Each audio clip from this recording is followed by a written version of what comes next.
যিনি তৃষ্ণামুক্ত অনাসক্ত নিরুত্তিপদ কৌশল, সেই অন্তিম দেহধারী মহাপ্রাজ্ঞই মহাপুরুষ নামে অভিহিত।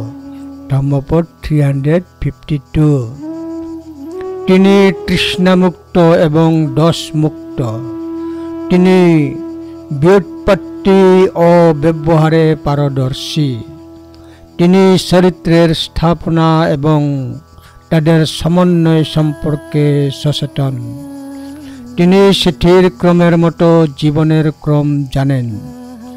সে বাস্তব জীবনের পুরানো উপভাষা জানেন।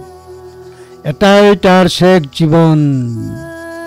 সেই ব্যক্তিটি খুব বুদ্ধিমান ব্যক্তি। সেই অন্তিম দেহধারী মহাপ্রাজ্ঞই মহাপুরুষ নামে অভিহিত। ধম্মপদ 352।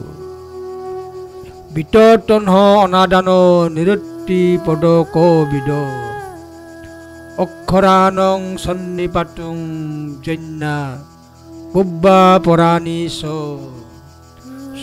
অয়ে অন্তিম শারীর মহাপুণ্য মহাপুরীশ তি বুচ্ছতি।